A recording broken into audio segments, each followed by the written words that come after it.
para pakar ekonomi, orang-orang yang mengerti tentang anggaran, yang memiliki kapasitas di dalam bidang itu, termasuk juga badan legislasi.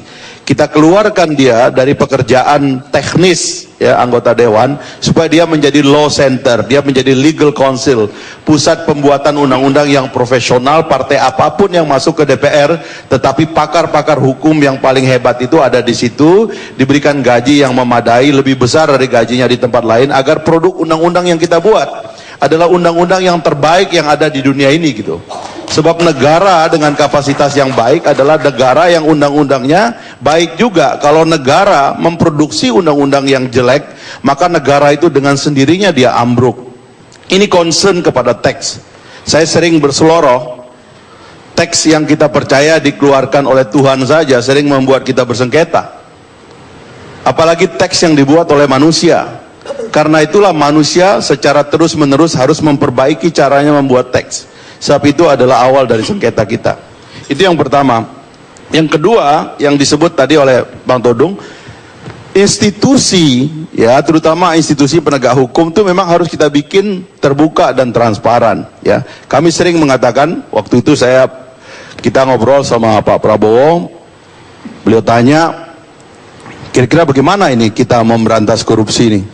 Saya bilang kita sasar aja 3 lembaga dulu.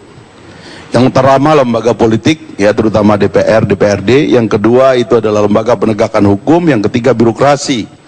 Kalau kita berhasil memproduksi regulasi yang baik bagi ketiga lembaga ini, maka korupsi sejak dini bisa kita rem. Tadi saya mengatakan soal politisi misalnya. Sayangnya politisi yang kita produksi sekarang ini, suka atau tidak, ini harus jadi concern juga. Sebab meskipun teman-teman ini misalnya tidak ada dalam struktur partai politik, tapi mereka harus menganggap bahwa perbaikan parlemen, anggota DPR harus merupakan bagian juga dari pekerjaan presiden. Jangan presiden tuh menikmati kalau banyak anggota DPR itu yang menjadi koruptor. Rasain loh biar mereka nggak kritis lagi kepada saya. Bukan begitu caranya. Sebab negara kuat itu artinya bukan cuma presidennya yang kuat, tapi lembaga DPR-nya juga harus kuat, sebab sama-sama memproduksi keunggulan. Nah tadi itu politisi kita atur supaya mereka itu, saya bilang political finance di Indonesia ini tidak diatur. Karena political finance tidak diatur, maka korupsi juga merajalela di bidang politik. Aparatur negara misalnya, ya, selain tadi itu kita memperbaiki regulasinya, institusinya dibuka, kesejahteraannya diperbaiki. Kita main aja dulu di polisi yang jumlahnya 400.000 orang, jaksa yang sekitar 10.000 orang, itu kita main di situ saja, ya. Hakim saya kira sudah mengalami remunerasi, tinggal diperbaiki aja proses kontrol terhadap mereka. Nah saya sering menyayangkan, tadi saya lihat, mohon maaf Bang Todung, saya pingin juga minta tanggapan balik. Kadang-kadang kalau kita bicara memperbaiki aparatur negara dan institusi negara, kita lari dari keharusan memperbaiki institusi-institusi inti. Karena itu teman-teman di sebelah sana, mohon maaf ya, tiba-tiba langsung saja, pokoknya andalannya KPK. Andalannya KPK. Kenapa nggak kita mulai dari DPR? Padahal kalau kita perbaiki DPR itu, kita perbaiki kinerja itu, maka turunan dari korupsi kita perbaiki. Kenapa kita tidak perbaiki polisi? Mandat utama dari Undang-Undang 30/2002 adalah memperbaiki kelembagaan inti. Jelas di situ dikatakan bahwa KPK diciptakan karena hasil guna dan daya guna daripada pemberantasan korupsi yang dilakukan oleh institusi-institusi inti belum baik. Karena itu harusnya kita fokus polisi ini kita perbaiki, kita fokus kejaksaan kita perbaiki. Kalau institusi ini sudah baik, maka saya kira korupsi tidak saja ditegakkan di Jalan Rasuna Said, tapi korupsi bisa ditegakkan di seluruh Indonesia. Dengan demikian artinya negara menjamin tegaknya hukum di semua tempat. Nah, jadi ini saya kira cara berpikirnya. Barulah yang terakhir yang disebut Bang Todung, karena ada kelemahan kepada aparat, kita harus bantu aparat kita ini, terutama aparat penegak hukum ini, juga migrasi dari sistem lama ke sistem baru. Sebab ini juga memerlukan perubahan mindset. Polisi kita baru keluar dari ABRI, ya kan? Mereka harus dirubah mindsetnya, kehidupan kesejahteraannya diperbaiki, ditata baik-baik, reformasinya diteruskan. Sehingga jika seluruh aparat penegak hukum ini membaik, saya kira semua orang akan sadar hukum, kita bisa nyenyak tidur.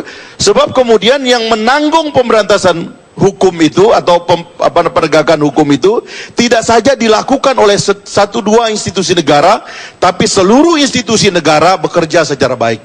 Nah, jadi ini pikiran yang menurut saya solid begitu. Tapi kalau harus menambah satu persoalan lain, kami menolak kalau dianggap misalnya orang tuh harus jadi wali kota dulu, ya, baru dia nampak pernah menegakkan hukum. Fenomena wali kota atau gubernur menjadi presiden di Indonesia ini belum pernah ada.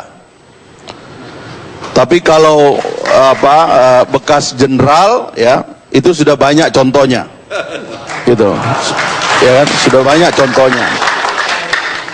Saya kira yang diperlukan adalah konsistensi, ya.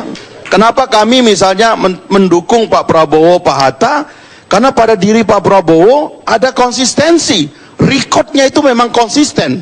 Tes psikologisnya juga menyatakan bahwa dia itu orang konsisten.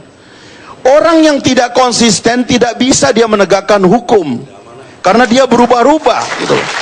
Orang yang memiliki karakter konsisten lah yang bisa menegakkan hukum. Dan ini yang menyebabkan hukum kita menjadi berwibawa. Hukum itu tegak pada semua orang. Bukan kemudian karena opini media, karena popularitas dan sebagainya, dia takut menegang itu semua. Tetapi orang yang mau tidak populer demi tegaknya hukum, itu yang kita perlukan di masa depan. Saya itu. Sekarang saya persilakan Profesor Sadli untuk melemparkan pertanyaan. Mau ke kubu mana terserah. Terima kasih. Kalau mau gantiin saya juga boleh di depan. Bang Karni, nanti kalau saya yang jadi moderatornya, nanti Presiden ILC-nya ganti juga nanti dengan saya. Saya melihat dua-dua kubu sebetulnya berpikir konstruktif sekali. Jadi kalau debatnya dilakukan seperti ini, pasti orang mulai tahu isi dari kedua kubu, mana yang paling paham dengan situasi, mana yang tidak. Karena itu yang akan dilihat oleh pemilih. Jadi paling tidak ini akan jadi makanan kelas menengah ke atas. Karena itu menurut saya penting dikemukakan di sini. Saya mulai dari pasangan calon nomor 1. Prof. Muladi diikuti oleh Fadlizon dan terakhir Saudara Fakri Hamzah. Menurut saya menyampaikan gagasan-gagasan bagus. Tapi sebagai orang yang membaca apa yang ditulis di dalam ini, akan jauh lebih baik kalau gagasan-gagasan Bernas tadi juga tertuang menjadi misi dari pasangan calon ini.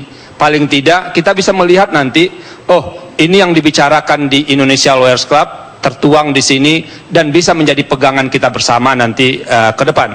Itu. Nah, pertanyaan saya sebetulnya untuk kedua kubu, ini komentar saya juga untuk kubu kedua, pasangan kedua, terlalu detail. Biasanya kalau orang terlalu detail itu sulit berkreasi dalam proses penegakan hukum itu sendiri. Nah itu, jadi 42 itu detail, memang jauh lebih detail dibanding nomor 1, tapi detail itu kadang-kadang menghilangkan kemampuan untuk melakukan improvisasi. Nah itu, jadi ini kritik saya, ini juga kritik. Nah yang jadi soal bagi saya, itu sebetulnya dikemukakan oleh kedua kubu, yang paling utama yang harus diselesaikan itu adalah soal banyaknya aturan hukum yang tidak sinkron, yang tidak harmonis satu sama lain. Nah, di sini disinggung. Dan kita harus tahu, dalam sistem legislasi kita, itu yang bekerja bukan hanya DPR, Bung Fakri, yang bekerja juga Presiden. Jadi kita tidak mungkin bicara satu kotak tanpa bicara untuk kepentingan kotak lain. Jadi harus ada desain bersama antara DPR dan Presiden untuk keluar dari problem ini. Jadi kalau tadi di DPR ke depan akan membuat badan legislasi yang lebih profesional, itu bicaranya baru di kotak DPR. Kita juga harus bicara di kotak Presiden menurut saya. Catatan saya sekarang begini, Prof. Muladi dulu pernah di Kementerian Hukum dan HAM. Coba cek, kita punya BPHN di situ. Punya Direktorat Jenderal Perundang-undangan. Apakah itu tidak jumbuh fungsi itu? Mengapa tidak dipindahkan satunya ke tempat lain agar Direktorat Jenderal Perundang-undangan itu bisa bekerja tidak tumpang tindih dengan Badan Pembinaan Hukum Nasional? Jadi saya ingin dengar dari kedua kubu bagaimana mengintegrasikan kepentingan dua pihak dalam penyusunan undang-undang, karena dua pihak itu ada pada kotak yang berbeda ketika mereka memulai untuk mengusulkan rancangan undang-undang. Nah, ini menurut saya yang harus dipikirkan agak serius oleh kedua tim pasangan calon. Kenapa? Kalau